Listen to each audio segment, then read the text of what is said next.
विश्व पत्रिका का उदय कब और कहाँ से हुआ, समझाइए। अथवा विश्व में पत्रकारिता के आरंभ के पहलुओं पर प्रकाश डालिए।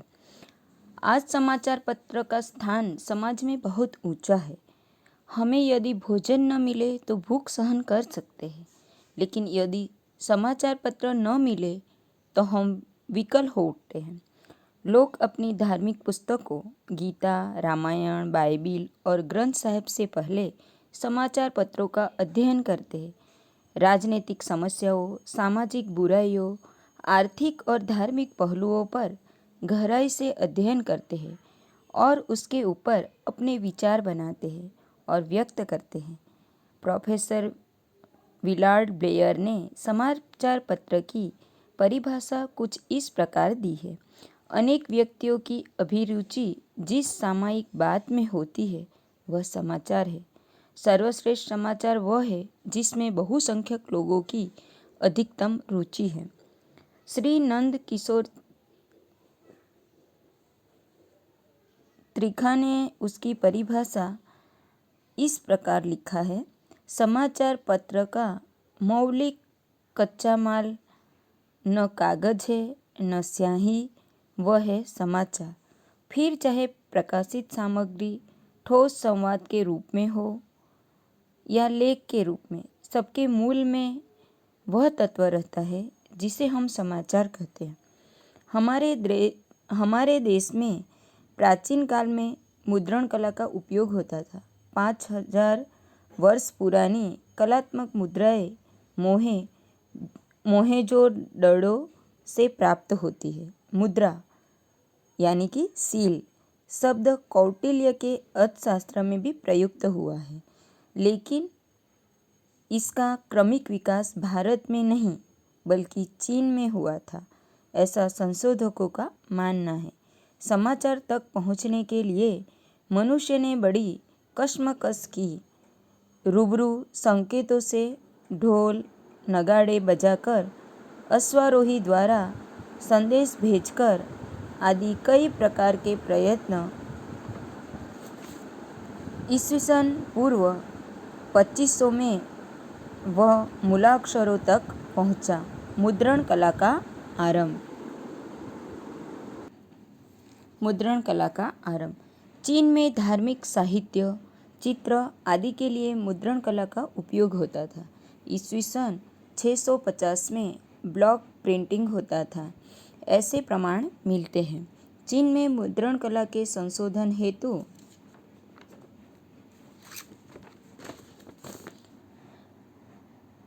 किए गए सर एरिल स्टेइन ने वोग चिन्ह का हीरक सूत्र पुस्तक खोजा था, जो ईस्वीसन 686 में तैयार हुआ होगा ऐसा माना जाता है। ईस्वीसन 1041 में पी संग ने चीन की मिट्टी से खास आकार बनाए। इसके आधार पर तैयार की गई ईस्वीसन 1045 की एक पुस्तक प्राप्त होती है।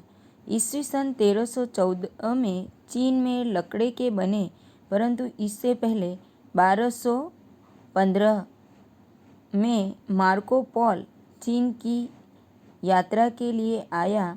उसने मुद्रित पुस्तक पद्धति का निर्देश किया है।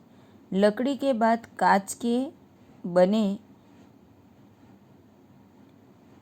1409 में उसका इस्तेमाल कर एक पुस्तक का निर्माण हुआ था, वह भी प्राप्त होता है। जॉन गुटनबर्ग और उसके बाद का काल। चीन से मुद्रण कला यूरोप गई, लेकिन आधुनिक मुद्रण कला की खोज के साथ जर्मनी के मेंस परिवार में जन्म लेने वाले जॉन गुटनबर्ग का नाम जुड़ा हुआ। जब उनको तड़ीपार किया गया तब स्टेसबर्ग में 1440 में मुद्रण प्रयोग के पीछे लग गया। 1444 में फिर जब वह अपने देश आया, फिर भी उसने उस काम को न छोड़ा। अंत में 42 पंक्ति में बाइबल का पाठ मुद्रित करने का उसका प्रयास सफल हुआ। 1452 में उसकी व्यवस्था हुई और 1452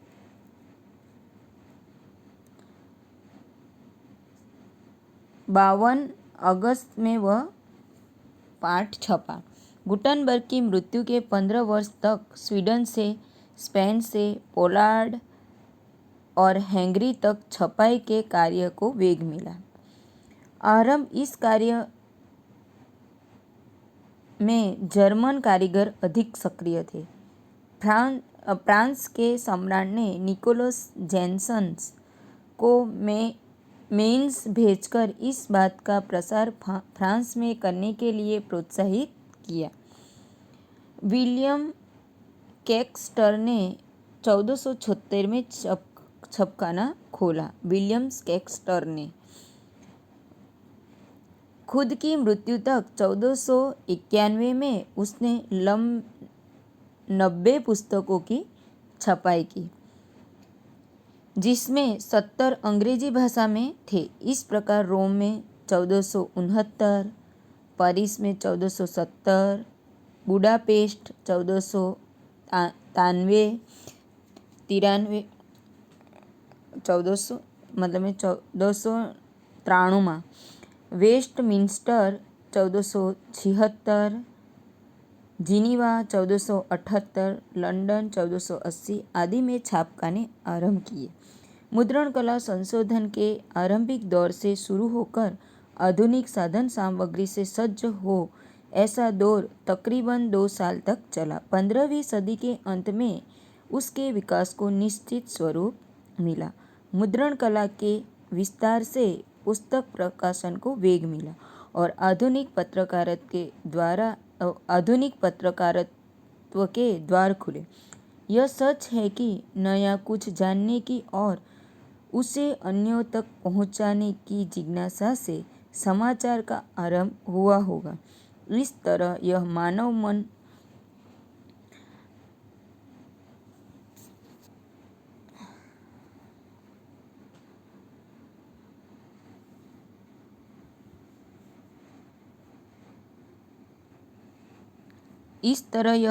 मन का ही संतान कहा जा सकता है।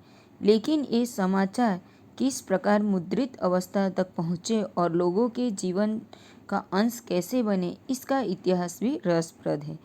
प्राचीन काल में हमारे पौराणिक पात्र जैसे कि देवर्षि नारद और कुरुक्षेत्र का वर्णन करते संजय को कुछ लोग आद्य पत्रकार कहते, लेकिन उसका संबंध आधुनिक समाचार या समाचार पत्रों से जोड़ना असंभव है।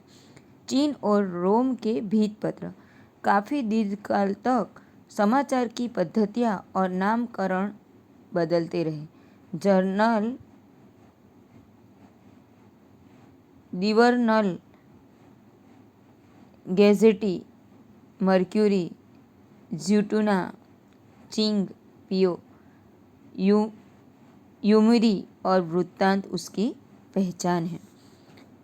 प्राचीन पत्रकारित्व के संबंध में इतनी ही जानकारी उपलब्ध है कि प्राचीन चीन और रोम में भित्तिपत्र थे, जिसे एक्टा ड्यूरना, डेली एक्शन, दैनिक घटनाएं कहा जाता था।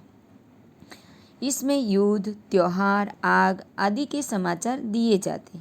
लोग समूह में इन समाचारों को पढ़ते थे। यह कहना रोचक लगता है कि बृहद कलक वाले अखबारों की तरह आज भी चीन में ऐसे भित्तिपत्रों की परंपरा कायम है, जिनका इस्तेमाल स्थापित शासन के पक्ष या विरोध के लिए या फिर कोई महत्वपूर्ण घटना की प्रतिक्रिया के लिए होता है। एक्टा ड्यूरना भित्तिपत्र की नकल अन्य नगरों में पहुंचाई जाती। 5वीं सदी में रोमन साम्राज्य के पतन के साथ ये भी लुप्त हो गए। तकरीबन 1000 साल अर्थात 15वीं सदी में उनका पुनः अवतार हुआ हो। ऐसे वेनिस के राजतंत्र ने ईस्वी सन 1566 में नोटिज़ाई स्क्रिटी भित्तिपत्र आरंभ किए। सरकारी अखबारों को तत्कालीन युद्ध के समाचार देने वाले इन पत्रों के मूल्य के रूप में प्रजा के पास से एक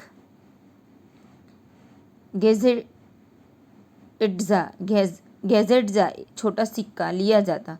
उसका नियमित रूप से प्रत्येक माह प्रकाशन होना ही चाहिए, ऐसी मांग हुई। बाद में इसका नाम ही गैजेटी हो गया। इस शब्द का आज भी सरकारी दस्तावेज में प्रकाशन के लिए प्रयोजन होता है। वेनिस के न्यायालयों को तत्कालीन युद्ध के समाचार देने के लिए आरंभ किए गए नोटिजी स्क्रेटी के 30 ग्रंथ फ्लोरेंस की लाइब्रेरी में रखे हुए हैं। ब्रिटेन के न्यूज़ सीट्स। हस्तलिखित पत्रों का एक दीर्घ और मुद्रण कला का विस्तार होने तक चला। ब्रिटेन में ऐसे न्यूज़ सीट प्रकाशित किए जाते।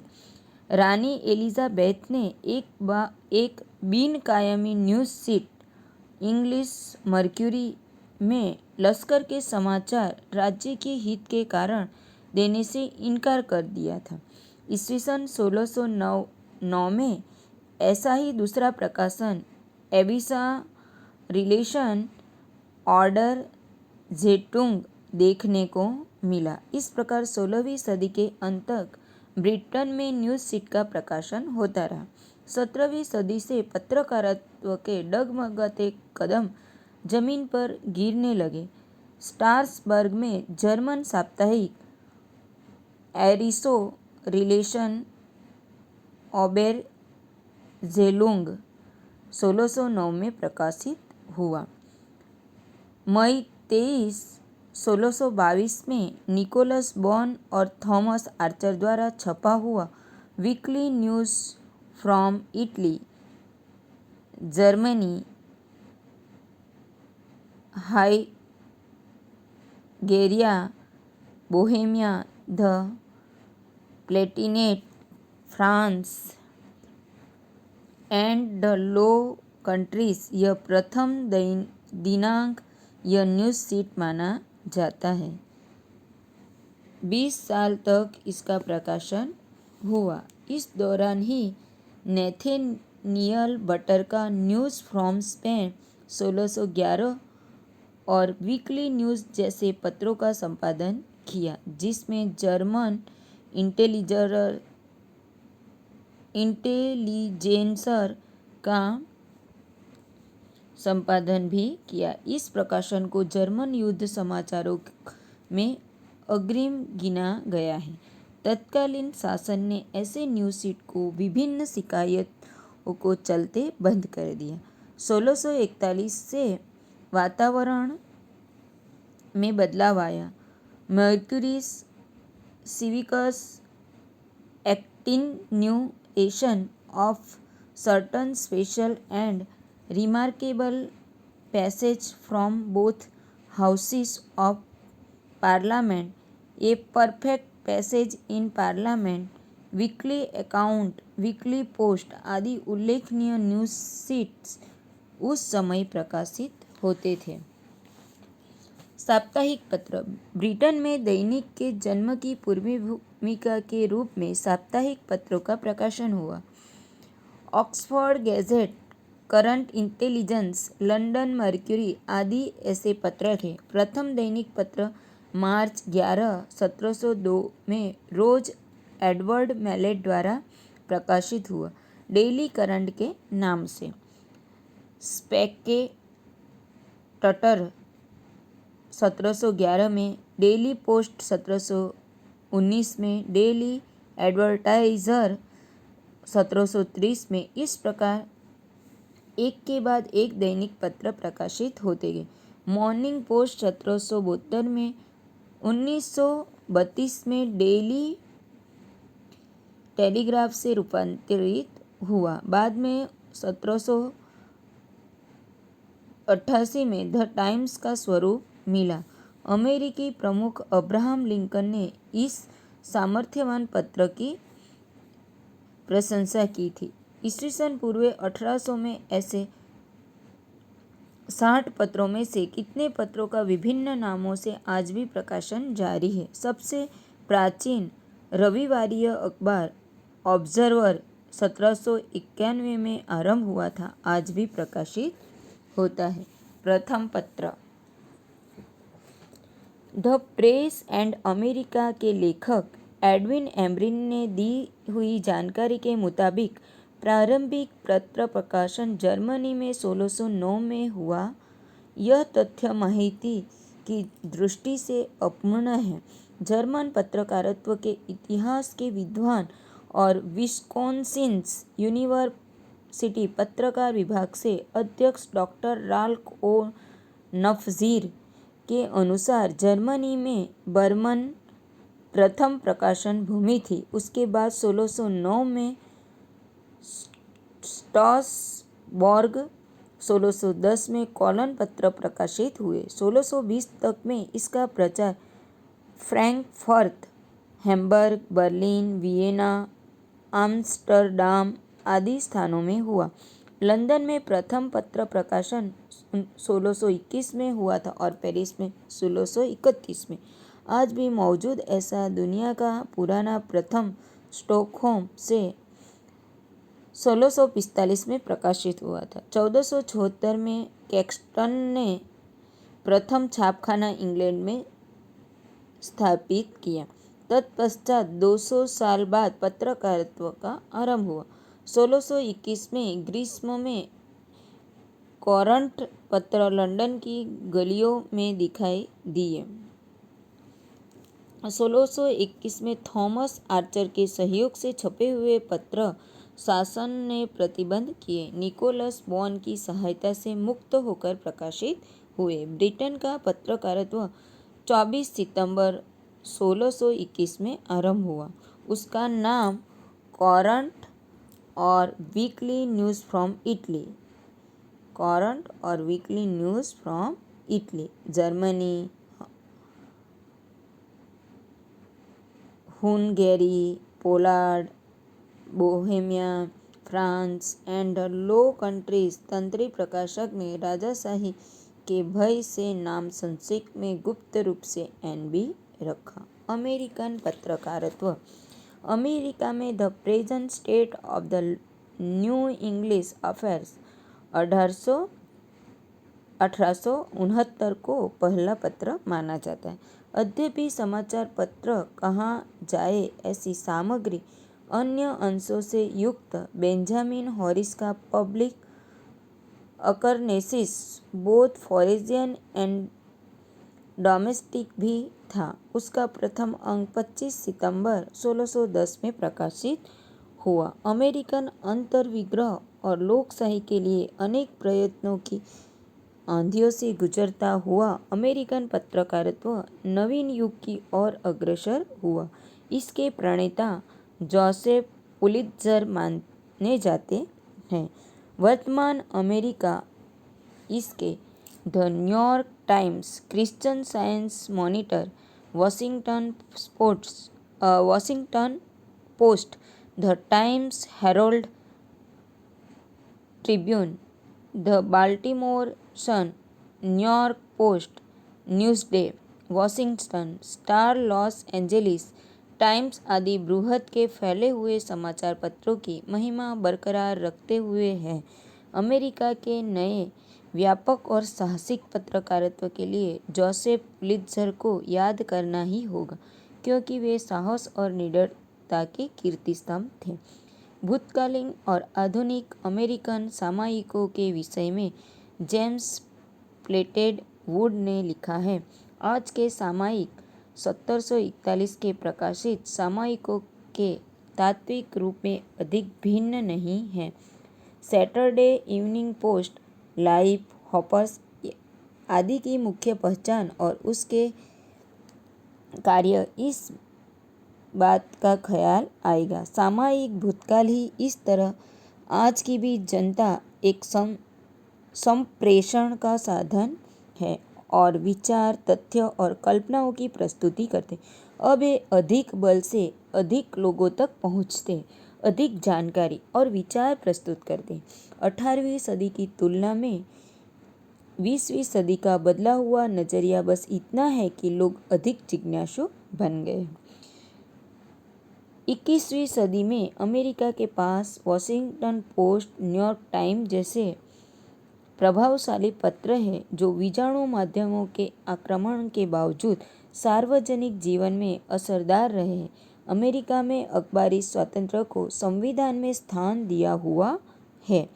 इसी का कारण अमेरिका में पत्रकारित्व नकारात्मक और सकारात्मक दोनों रूप से जीवंत रहा